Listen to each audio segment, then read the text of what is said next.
Amsal 28 ayat yang ke-27.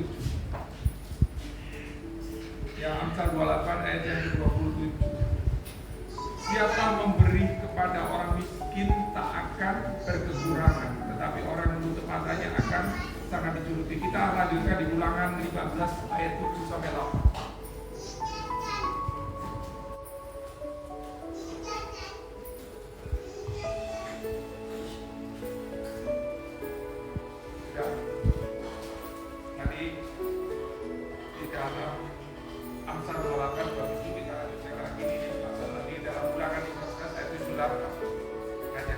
Jika sekiranya ada di antaramu seorang miskin, salah seorang saudaramu di dalam salah satu tempat di negeri yang diberikan kepadamu oleh Tuhan Allahmu, maka janganlah kau menegarkan hatimu atau menggenggam tanganmu terhadap saudaramu yang miskin itu, tetapi kau harus membuka tangan lebar-lebar baginya dan memberi pinjaman kepadanya dengan limpah, cukup untuk keperluannya seberapa ia perlukan. Jadi yang kedua, prioritas kita itu kepada orang miskin.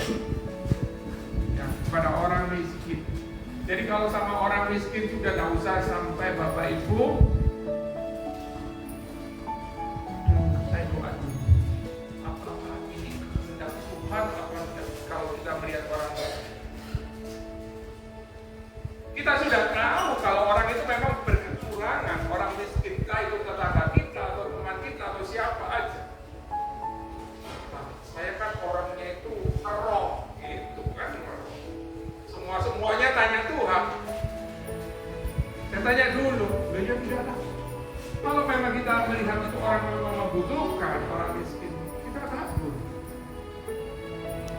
Entah itu dia miskin dalam arti apa, jiwanya itu lagi miskin karena dia lagi drop, atau mereka dalam kekurangan finansial, kita bantu.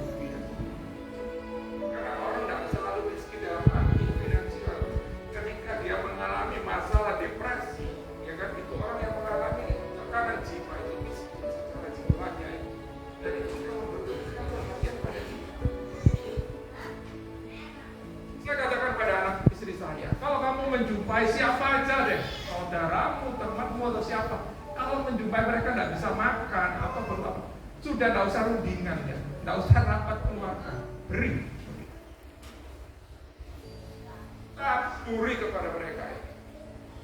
Masa sekarang itu kalau misalkan aja ada tetangga atau saudara kita sudah seharian atau 2 hari belum makan, kita katakan gini, Om atau Tante doa pada Tuhan supaya Tuhan mencukupkan segalanya. Oh enggak lah, gitu loh, kita itu doa, tapi yang kita tahu apa yang mereka butuhkan gitu. Kalau memang Tuhan kirimkan kita, ya langsung kita beri, gitu. Tabur untuk orang-orang.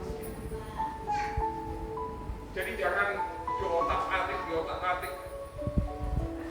Cuma alasan-alasan apa? Karena kita itu orangnya.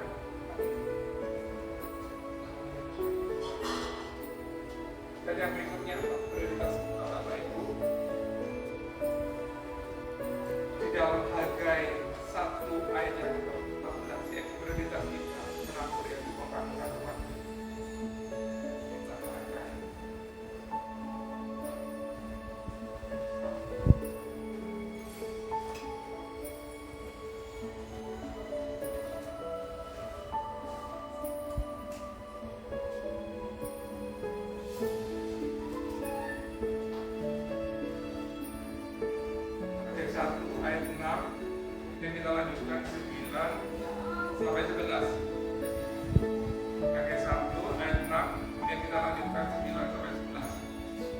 Kamu menabur banyak tetapi membawa pulang hasil sedikit. Kamu makan tetapi tidak sampai kenyang. Kamu minum tetapi tidak sampai puas. Kamu berpakaian tetapi badanmu tidak sampai panas. Dan orang yang bekerja untuk upah, ia bekerja untuk upah yang ditaruh dalam pundi-pundi yang berlobang.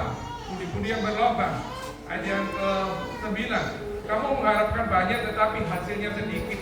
Ketika kamu membawanya ke rumah, aku mengembuskannya. Oleh karena apa? Demikianlah firman Tuhan semesta alam. Oleh karena rumahku yang tetap menjadi reruntuhan, sedangkan kamu masing-masing sibuk dengan urusan rumahnya sendiri. Nah seperti itu Bapak Ibu. Itulah sebabnya langit menahan embunnya dan bumi menahan hasilnya. Dan aku memanggil kekeringan datang ke atas negeri, ke atas gunung-gunung, ke atas gandum, ke atas anggur, ke atas minyak, ke atas segala yang dihasilkan tanah, ke atas manusia dan hewan, dan di atas segala hasil usaha. Seperti ini Bapak Ibu, kita harus nabur. Kalau memang gereja itu membutuhkan, kita nabur. Seringkali apa? Dapat dikatakan firman Tuhan, bolong, logam, merosot terus, habis, nggak pernah nyangkut. Ini pernah saya alami. Karena dulu itu orang, saya memang pelayanan tapi tidak pernah hidup baru di dalam Kristus. Ya, pelayanan tapi tidak hidup dalam Kristus. Karena apa? Saya kerja mulai pagi sampai malam kok bantu gereja, apa-apa mau bantu seperti itu. Saya sampai gini, tabungan tuh gak pernah ada, penghasilannya cukup karena saya sama istri bekerja. Anak saya ini masuk ke dokter itu 1 bulan itu bisa 2 kali, satunya lagi gitu. Saya sampai gini, ayo ke dokter kok ya sebulan masuk keluar. Jadi namanya uang itu gak pernah berhenti. Jadi sepertinya masuk di dompet saya itu hanya sementara seperti di terminal gitu mas. Tapi tidak pernah masuk. Karena uangnya bolong terus. Ketika saya mengerti belajar ini saya ragu. Ketika gereja itu saya itu punya tahu. Saya belajar. Ternyata benar. Seperti apa yang benar kita. Jadi kalau memang di dalam hati Bapak Ibu berikan itu untuk gereja.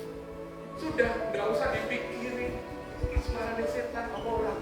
Aku berkati gereja, apalagi ngomongnya itu udah juta, nggak seperti itu, ya kan? Udah juta. Itu mungkin pendengaran saya kurang peka ini, nggak tahu di suaranya siapa, gitu. Tapi kalau misalkan berikanlah kepada gerejamu 20.000, oh ini suara Tuhan, beri, nggak seperti itu Bapak Ibu. Jadi kita tabur, kalau memang itu Tuhan taruh di dalam hatimu, ini loh, taburan kamu akan berubah.